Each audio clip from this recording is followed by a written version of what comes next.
नमस्कार। आज हम पढ़ेंगे कर्म की अवधारणा। आप सबने सुना है कि अच्छे कर्म करो, अच्छे कार्यों को करो। कर्म का सामान्य अर्थ हम कहते हैं कार्य। अच्छे कार्य करो, अच्छे कर्म करो, कर्मों का फल मिलता है। तो ये क्या है, उन सब की चर्चा हम उस आधार पर करेंगे कि कर्म की अवधारणा किसने प्रस्तुत की, क्या है, किस प्रकार के कर्म हैं, कौन से कर्म हैं, किन किन प्रकारों के हैं, उन सब की चर्चा यहाँ पर हम कर रहे हैं। तो कर्म की अवधारणा की बात अगर हम करें तो सर्वप्रथम श्रीमद् भागवत गीता में ईसा पूर्व 3100 में यह सशक्त शब्दों में प्रकट हुई थी। श्री कृष्ण ने भागवत गीता के अंतर्गत अर्जुन को कर्म से संबंधित उपदेश प्रस्तुत किए हैं और उसी आधार पर इसको सशक्त रूप में वहाँ पर देखा जाता है। बाकी अगर हम देखें तो यह हिंदू धर्म की वह अवधारणा है जिसके माध्यम से कार्य कारण के सिद्धांत की व्याख्या की जाती है। अर्थात आप जैसा काम करते हैं वैसा ही आपको फल मिलता है। तो कार्य कारण के सिद्धांत की व्याख्या यहाँ पर की जाती है, जहाँ पिछले जन्मों में किए गए कर्मों का प्रभाव आने वाले जन्मों पर होता है। अर्थात आप इस जन्म में जो कुछ कार्य कर रहे हैं उसका प्रभाव केवल इस जन्म में ही नहीं वरन आपके आने वाले जन्मों में पड़ता है। कर्म ही व्यक्ति के पुनर्जन्म के चक्र को बनाता है। अर्थात आपके कार्य हैं, आपके कर्म हैं, वह यह तय करते हैं कि आपका पुनर्जन्म किस योनि में होगा। जब पुनर्जन्म का चक्र समाप्त हो जाता है तब व्यक्ति को मोक्ष की प्राप्ति होती है। जब तक आपके कर्म का फल आपको भोगना है तब तक आपका पुनर्जन्म होता रहेगा।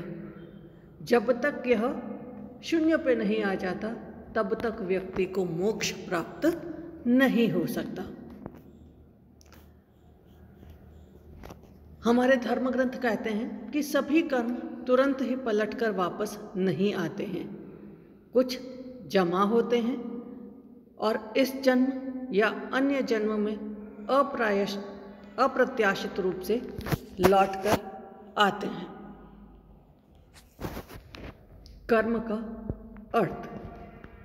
कर्म शब्द क्री धातु से बना है।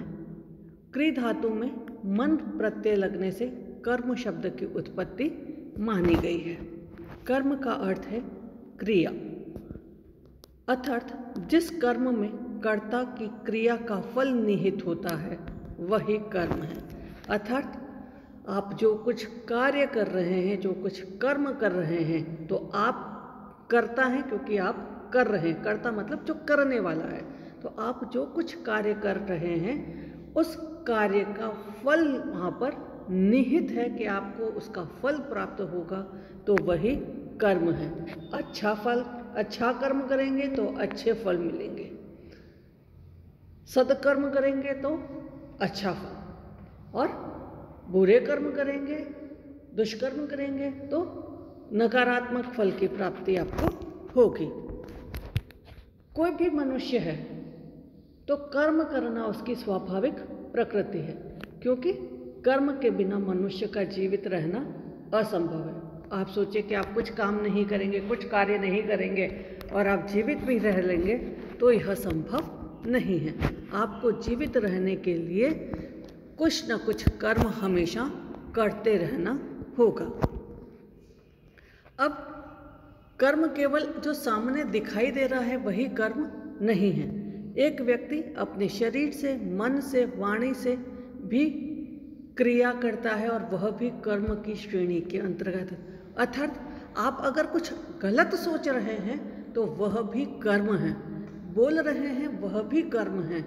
अगर आप न बोल रहे हैं और न मन से कुछ सोच रहे हैं लेकिन शरीर से आप किसी को हाथ से मार रहे हैं या कुछ और कर रहे हैं, पैरों से चलते हुए किसी पत्थर को टक्कर मारते हुए भी चल रहे हैं, तो यह आपके शरीर के द्वारा किया जाने वाला कर्म है। तो मन वचन से भी आप तन, मन और वचन, आप तीनों से ही कर्मों को कर रहे हैं। दलाई लामा, जो 14वें दलाई लामा है, वो कहते हैं कर्म एक ऐसी सक्रिय शक्ति के लिए प्रयोग की जाने वाली अभिव्यक्ति है जो यह दर्शाती है कि भविष्य में होने वाली घटनाओं को नियंत्रित करना आपके अपने हाथ में है। अर्थात आप अपने कर्मों के माध्यम से नियंत्रित कर सकते हैं कि भविष्य में आपके साथ किस प्रकार का कार्य हो, आपके साथ किस प्रकार की व्यवस्थाएं जुड़े। एक व्यक्ति के लिए माना गया कि वह 4 तरीकों से कर्म करता है। विचारों के माध्यम से, अर्थात आपके मस्तिष्क में, दिमाग में, मन में जो कुछ विचार उत्पन्न हो रहे हैं, आप उसके माध्यम से कर्म करते हैं। दूसरा, शब्दों के माध्यम से, आप क्या कुछ बोल रहे हैं उसके माध्यम से भी आप कर्म करते हैं। बात हम एक ही कह रहे हैं, लेकिन हमारे शब्दों के ऊपर निर्भर करता है कि उसी बात को व्यक्ति बहुत खुश हो जाता है और उसी बात पर व्यक्ति नाराज होता है। तो आपके शब्दों का चयन कैसा है, उस आधार पर भी आप कर्म करते हैं। तीसरी बात, क्रियाओं के माध्यम से जो हम स्वयं करते हैं। और चौथा, क्रियाओं के माध्यम से जो हमारे निर्देश पर दूसरे करते हैं। हमें कोई आदेश दे रहा है और हम उस आदेश के आधार पर जो क्रियाएं कर रहे हैं वह भी कर्म है, और जो हम स्वयं कर रहे हैं वह भी कर्म की श्रेणी के अंतर्गत आएंगे। तो ये 4 तरीके से कर्म माने गए। गीता के अनुसार, गीता अर्थात श्रीमद् भागवत गीता के अनुसार अगर हम कर्म की बात करें तो उसमें 3 प्रकार के कर्म बताए गए हैं। पहला है कर्म जो शास्त्रों के अनुकूल हों, वेदों के अनुकूल किए गए हैं, वे कर्म की श्रेणी के अंतर्गत आते हैं। नेक्स्ट है अकर्म।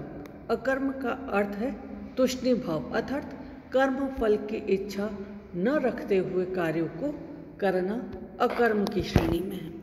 विकर्म अर्थात जो निषिद्ध है, जो पाप माना गया है, वह आप कर रहे हैं, पाप कर्म आप कर रहे हैं, तो वह विकर्म की श्रेणी के अंतर्गत माना जाएगा।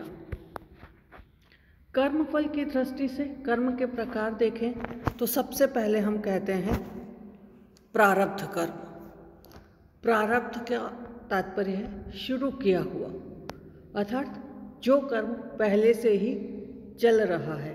प्रारब्ध कर्म वह है जिसका परिणाम वर्तमान में आपको मिल रहा है। आप इसे बदल नहीं सकते क्योंकि यह पहले से ही घटित हो रहा है। अर्थात जो कुछ आपके भाग्य में लिखा है, हम कहते हैं ना ये तो हमारा प्रारब्ध है। तो प्रारब्ध क्या है? जो कुछ आपके भाग्य में पहले से ही लिखा हुआ है वह प्रारब्ध कर्म है। हम कहते हैं कि व्यक्ति बहुत गलत कार्य कर रहा है लेकिन फिर भी बहुत अच्छे पद पर पहुंच रहा है, तो हम कहते हैं ये इसका प्रारब्ध है। पूर्व जन्म में कुछ अच्छे फल किए होंगे, कर्म किए होंगे, उसका फल उसको इस जन्म में मिल रहा है, और इस जन्म में अगर ये बुरे कर्म कर रहा है तो इसका फल उसको अगले जन्म में प्राप्त होगा। तो प्रारब्ध कर्म। नेक्स्ट संचित कर्म। संचित कर्म वे कर्म हैं जिन्हें आप एकत्रित करते हैं, जो हम अपने साथ लेकर के आए हैं। संचित कर्म इकट्ठा किए गए वे कर्म हैं जिन्हें आध्यात्मिक क्रियाओं जैसे कि ध्यान आदि के द्वारा समाप्त किया जा सकता है। हम अपने संचित कर्मों को प्रार्थना, सेवा और लोगों में प्रेम और आनंद बांटकर भी समाप्त कर सकते हैं। सत्संग, सत्य का साथ, जो कि निश्चित रूप से ऐसे बुद्धिमान और दयावान लोगों की संगति में मिलता है जिनकी उपस्थिति में हम स्वयं को बेहतर और आनंदपूर्ण महसूस करते हैं। सभी प्रकार के नकारात्मक कर्मों के बीजों को यह नष्ट कर देता है। आगामी कर्म। आगामी का शाब्दिक अर्थ होता है जो अभी आया नहीं है, अर्थात आगामी कर्म वे कर्म हैं जो अभी आपके सामने आए नहीं हैं। वे कर्म भविष्य में आने वाले हैं। यदि आप कोई अपराध करते हैं तो हो सकता है कि आप आज न पकड़े जाएं, परंतु इस बात की पूरी संभावना है कि आप भविष्य में पकड़े जाएंगे। ये आपके द्वारा किए गए कार्यों के भविष्य के कर्म हैं। हमारे मस्तिष्क पर हमारे कुछ कार्य इस प्रकार की मजबूत छाप छोड़ते हैं जो भविष्य के कर्म का रूप ले लेते हैं, तो यह आगामी कर्म की श्रेणी में देखे जाते हैं। योग सूत्र के अनुसार कर्म की बात करें तो महर्षि पतंजलि ने कैवल्यपाद के 7वें सूत्र में कर्म के भेद बताए हैं। कर्मा शुक्ला कृष्णम योगिन स्त्रीविद मितरेशम, अर्थात 4 कर्मों की वह बात कर रहे हैं। शुक्ल कर्म, कृष्ण कर्म, शुक्ल कृष्ण कर्म और अशुक्ल कृष्ण कर्म। सबसे पहले देखें शुक्ल कर्म। जो कर्म श्रेष्ठ है, अर्थात वेदों में बताई गई विधाओं के आधार पर जो कर्म किए जाते हैं उसे शुक्ल कर्म कहते हैं और इससे स्वर्ग की प्राप्ति होती है। कृष्ण कर्म, जो कर्म पाप कर्म है, उन्हें कृष्ण कर्म कहा गया, अर्थात वेदों में, शास्त्रों में जिन कार्यों को करने के लिए मना किया गया है, जिन्हें पाप माना गया है, वह कृष्ण कर्म है। इन कृष्ण कर्मों से दुख तथा नरक की प्राप्ति होती है तथा इन कर्मों का फल व्यक्ति को जन्म जन्मांतर तक भोगना पड़ता है। शुक्ल कृष्ण कर्म ऐसे कर्म जो पाप और पुण्य के मिश्रण से जुड़े हुए हैं। कहा गया है कि शुक्ल कृष्ण कर्म से पुनः मनुष्य जन्म की प्राप्ति होती है, अर्थात आपके जो कर्म है उसमें पुण्य भी मिल रहा है और आपको पाप भी मिल रहा है। दोनों प्रकार के कर्म आपके साथ साथ चल रहे हैं, तो पुनः आपको मनुष्य जन्म की प्राप्ति होगी ताकि आप अपने सदकर्मों में, शुक्ल कर्मों में बढ़ोतरी कर सकें। अशुक्ल कृष्ण कर्म जो न तो पाप कर्म हो, न पुण्य कर्म हो और न ही पाप पुण्य मिश्रित कर्म हो, इन सब से भिन्न ये कर्म निष्काम कर्म है, क्योंकि ये कर्म किसी भी कामना से नहीं किए जाते हैं। इन कर्मों को करने से अंतःकरण की शुद्धि होती है। अंतःकरण शुद्ध, पवित्र दर्पण की भांति स्वच्छ छवि वाला निर्मल बन जाता है। शीघ्र ही ऐसे साधक को वास्तविक तत्व ज्ञान, अर्थात आत्म का ज्ञान, स्व का ज्ञान जो है उसकी प्राप्ति होती है, जो अंत में निश्चित रूप से उसे कैवल्य की प्राप्ति या मोक्ष की प्राप्ति में सहायक होती है। कर्म के भेद या कर्म के प्रकार की बात करें तो कर्म के मुख्यतः 2 भेद कहे गए हैं, विहित कर्म और निषिद्ध कर्म। पहले हम देखें विहित कर्म किसको कहते हैं। विहित कर्म से तात्पर्य अच्छे कर्म, सुकृत कर्म। ये 4 प्रकार के हो सकते हैं, नित्य कर्म, नैमित्तिक कर्म, काम्य कर्म और प्रायश्चित कर्म। पहले हम देखें नित्य कर्म। नित्य कर्म का अर्थ है प्रतिदिन किए जाने वाले कर्म, जैसे पूजा अर्चना, वंदना, बड़ों का सम्मान। ये जो कर्म है ये प्रतिदिन व्यक्ति को करने चाहिए और आपको इसके साथ में कहने की कोई आवश्यकता नहीं होनी चाहिए। नैमित्तिक कर्म, जो कर्म किसी प्रयोजन के लिए किए जाते हैं वह नैमित्तिक कर्म की श्रेणी में आते हैं। अर्थात उदाहरण हम देखें तो हम कह सकते हैं किसी त्योहार या पर्व के आने पर अनुष्ठान किया, किसी की मृत्यु हो जाने पर श्राद्ध या तर्पण करना, पुत्र जन्म होने पर जात कर्म, बड़ा होने पर उसके यज्ञोपवीत संस्कार वाले, तो ये सारी जो चीज़ें हैं वह इस श्रेणी के अंतर्गत रखे गए हैं। नेक्स्ट हम देखें काम्य कर्म, ऐसे कर्म जो किसी कामना या किसी प्रयोजन के लिए किए जाते हैं, जैसे नौकरी प्राप्ति के लिए, संतान प्राप्ति के लिए या पुत्र प्राप्ति के लिए, स्वर्ग की प्राप्ति के लिए यज्ञ होते थे, वर्षा को रोकने के लिए या वर्षा हो इसके लिए हवन या अनुष्ठान किए जाते थे, पुण्य फल प्राप्त हो उसके लिए, या दान आदि के लिए जो कर्म किए जाते हैं वे काम्य कर्म की श्रेणी में आते हैं। अर्थात किसी कामना के ध्यान में रखते हुए जब व्यक्ति उस कर्म को करता है, किसी इच्छित फल को प्राप्त करने के लिए व्यक्ति कोई कर्म करता है तो वह काम्य कर्म की श्रेणी में आते हैं। प्रायश्चित कर्म नाम से ही स्पष्ट है कि अगर किसी व्यक्ति ने कोई अनैतिक काम या पाप कर्म कर लिया है तो उसके प्रायश्चित के लिए वह जो कुछ कर्म करता है वह प्रायश्चित कर्म कहलाते हैं। जन्म जन्मांतरों के पापों का क्षय करने के लिए तप आदि जो व्यक्ति करता है वह प्रायश्चित कर्म कहलाते हैं। निषिद्ध कर्म हमने देखा था 2 कर्म, विहित कर्म 4 प्रकार के, अब निषिद्ध कर्म। जो कर्म शास्त्र के अनुकूल नहीं है, चोरी, हिंसा, झूठ, व्यभिचार आदि निषिद्ध कर्म की श्रेणी में आते हैं। हम जो भी करते हैं हमारा मन उसे करने या न करने के लिए हमें प्रेरित करता है। व्यक्ति आत्मा की आवाज़ के अनुसार कार्य या कर्म करता है और कई बार उसे अनसुना भी कर देता है। अगर आत्मा की आवाज़ अर्थात परमेश्वर का भय न करते हुए हम जो कर्म करते हैं वह निषिद्ध कर्म है, क्योंकि अगर आपको ईश्वर से भय है, आप उसकी सत्ता को स्वीकार करते हैं, तो आप गलत कार्यों को करने से हमेशा बचना चाहेंगे। आप अगर अपने मन को सुनेंगे तो आपका मन कभी भी आपको गलत कार्य करने के लिए नहीं कहेगा।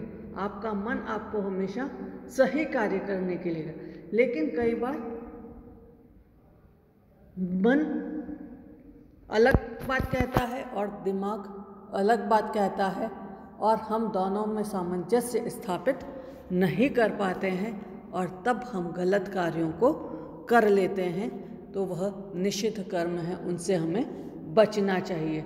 जिन कर्मों को करने के लिए मना किया गया है, पाप समझा गया है, उन कर्मों को ना करें।